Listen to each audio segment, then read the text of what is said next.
سلام درنو زده کوونکو، هیله ده چې روغ او جوړ به وئ. ستاسو د روغتیا په هیله راځم بیا هم د اکسل درسونو ته. په تیر درس کې موږ په پیج لیاوټ ټب باندې خبرې کړې وې، هغه مو پای ته ورسو. راځو فرمولا ټب ته. فرمولا کې تاسو وګورئ خورا ډېر اپشن پراته دي دلته، خو دا ټول اپشن فعلا زه په دې فرمولا ټب کې په ټولو خبرې نه کوم.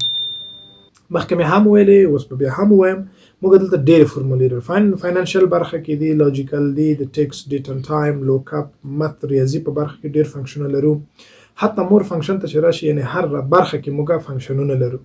یعنې انجینر لپاره دلته فنکشن پراته دي، د یو اکنامکس کوم زده کوونکی چې دی د هغه لپاره اپشن پراته دي، څوک چې سټاټسټیک وایي یا احصایه د هغې لپاره اپشن پراته دي. ابتدایي فورمولې فنکشنونه شته دي دلته. نو دا بیا چې کله موږ د اکسل ټول ټبونه پای ته ورسول، په آخره کې موږ بیا درسونه لرو دي چې مکمل په فنکشنو باندې خبرې کوو، درسونه به یې ریکارډ کوو. هغه بیا لیست ما ترتیب کړی دی، نور به هم زه لیست باندې کار وکړم چې د لیست له مخې به په ترتیب سره هغه فورمولې فنکشنونه وایو او په آخره کې به هغه تاسو ته ریکارډ کړو. فعلا لپاره هغه څه چې ضرور دي په دې ټبو کې، هغه باندې غواړم زه یو څه خبرې وکړم. نو فرمولا ټب کې موږ درس چې مستقیم شروع کوو، هغه د نیم منیجر او ډیفاین نیم دغه برخه چې د دې برخې نه شروع کوو. ډیفاین نیم یا نیم منیجر چې دی، دا تاسو کولی شئ د اکسل صفحه کې یو برخه ونوموئ، نوم ورکئ. که څه هم نوم لري، خو ته کولی شئ په خپله خوښه یو نوم ورکړئ. ګورئ، زه به راشم دلته د ویو برخې ته، د ریویو برخې دلته زه هغه لرم، اپشن برخه کې به راشم، د فرمولا بار به را پیدا کړم، ځکه ما دا لرې کړی دی.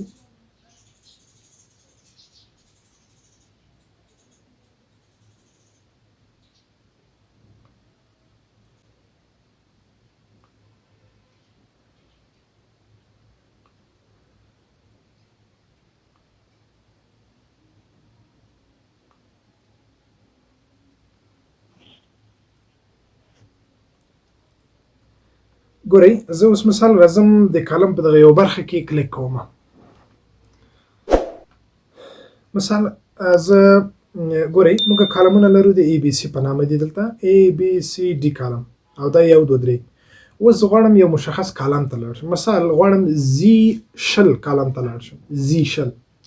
نو څه وکړئ، تاسو دغه نیم باکس ته راشئ، ولیکئ زی او بیا ولیکئ شل. څه کوي، تاسو د زی کالم او شلمې رو ته وړي. ادرس مې ورکړه، نوم مې ورکړه، چې کله انټر کړم مستقیم ګورئ زموږ کرسر چیرته راغی. ګورئ د زی کالم ته راغی او مخامخ شو ګورئ شلمې رو ته راغی. نو دا ادرس دی چې تیار اکسل کې معلوم دی، تاسو دا ورته لیکئ. خو که ته غواړئ چې داسې یو نوم ورکړئ چې په خپله خوښه بیا ساحې ته لاړ شي، نو هغه دا اپشن دی. ګورئ، زه به دا ساحه کې جدول ولیکم، جوړ به یې کړم، یا بیخي ښکته راشم، داسې یو لرې ساحه کې دلته یو څه ټیبل جوړ کړم په دومره اندازه. بیرته غواړم لاړ شم پورته، خپلې صفحې ته پورته برخې ته. اوس غواړم هغه جدول ته ځان ورسوم، خو اوس ماته ادرس معلوم نه دی چې مې چیرته جوړ کړی و، په کوم کالم کې و، کومه رو کې و. نو ښایي د دې لپاره چې تاسو ته مشخص کړئ، نو دې لپاره زه راځم، دا جدول انتخابوم، را به شو د فرمولا برخې ته دې ته ډیفاین نیم ورکوي، نوم ورکوي. څه نوم ورکوي؟ مثال دلته زه نوم ورکوم سی آی ټي، دې ته به یې وکړي. اوس له دې ځای نه بیرته ځم اولې صفحې ته، غواړم د سی آی ټي جدول ته ځان ورسوم. چیرې و؟ نو ورشه د نیم باکس په برخه کې ولیکه سی آی ټي، چې کله انټر کې مستقیم ته همغه ساحې ته وړي. ولې؟ دا موږ نوم ورکړی دی ساحې ته. یعنې همداسې څو برخې تاسو کولی شئ نوم ورکړئ. دا بیا همدغه نومونه که تاسو غواړئ چې ایډیټ پکې وکړئ، دا نومونه تغییر کړئ، بیا دلته موږ بیرته اپشن لرو د نیم منیجر په نامه. کلیک پې وکړئ، دلته کولی شئ هغه نومونه تاسو ایډیټ کړئ. دا د سی آی ټي په نامه و، بالکل کلیک پې وکړئ، په ایډیټ به کلیک وکړئ. دا د سی آی ټي نه زه د ډي آی ټي په نامه کوم. اوس دا د ډي آی ټي شو، نوم مې ورته تغییر کړ. حتی نه غواړم بیخي ډیلیټوم، دلته موږ ته اپشن راکوي ډیلیټ، اوکې ورته ووایو. اوس د ډي آی ټي او سی آی ټي په نامه موږ هیڅ نوم نه لرو، خالي جدول شو. نو په دې شکل تاسو د ډیفاین نیم او نیم منیجر په مرسته یو ساحه نوموئ، نوم ورکوئ، او بیا کولی شئ اسانه یې سرچ کړئ، پیدا یې کړئ. دا یو موضوع. بله موضوع دا ده چې موږ دلته یو بل اپشن لرو د کریټ فرام سلیکشن. کریټ فرام سلیکشن به زه داسې درته کار کوم. دلته به زه مثال د زده کوونکو نومونه ولیکم، ساده ساده به یې ولیکم چې ډېر زموږ ریکارډ اوږد نه شي.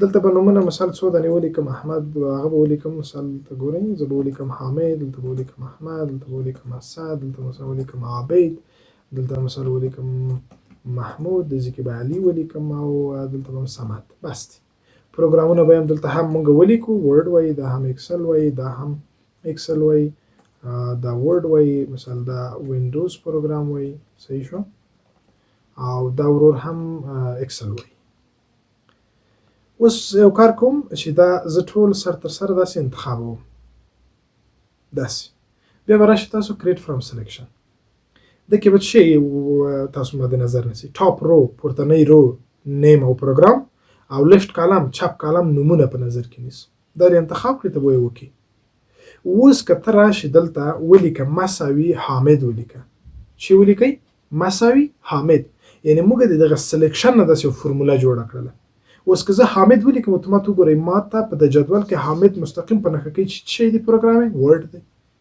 چې کله انټر یې کړم اتومات ما ته د هغه پروګرام راځي ورډ وایي یعنې د سلیکشن نه موږ داسې یو سرچ جوړ کړ دلته ډېر نور ښه مثالونه کارول کېږي بیا بیل ریکارډ کې درته کاروم اوس مې هسې یو درس و چې تشریح مې کړه تاسو ته حتی مثال که زه راشم دلته دا د ده سکور هم ولیکم مثال د ده سکورونه دي زه دوی ته به سکور ورکړم داسې مختلف سکورونه ورکړم ده حتی سکور نه بل به هم ور اضافه کړم مثال د دوی څه ور اضافه کړم فیس به یې ور اضافه کړم صحیح شو دلته به زه دې فیسونه هم ولیکم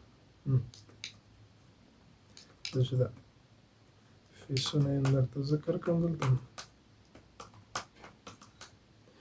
بیا راځم دا بیا انتخابوم دا به ټول انتخاب کم سلیکشن ګورئ څو شی په نظر کې نیسي ټاپ رو پورته عنوان په نظر کې ونیسه او چپ طرف کې نوم دی نوم په نظر کې ونیسه اوکې ورته یس بیا هم یس دا یس ځکه چې مخکې موږ هغه کړي وو کار کړی اوس زه لیکم مساوي اسد اتومات ماته په جدول کې وایي چې اسد دا دی اکسل 50 نمرې ده چې کله انټر کوم اتومات ماته هغه معلومات هم راځي اکسل صحیح دی او نمرې څو دي 50 او فیس څو تغیر کړی 15 د سلیکشن نه موږ داسې کولی شو اسانه هم سرچ وکړو هم نورو مثالو کې به ډېر ښه کارولی شو بیا زه نورو مثالو کې هم درته کار کوم نو دا فعلا د څه شي برخه وه د کریټ فرام سلیکشن نو دا په فرمولا برخه کې زموږ د نن ورځې درس و په راتلونکي درس کې انشاءالله بیا نور مهم درسونه مخته لرو په هغو به خبرې وکړو ډېره مننه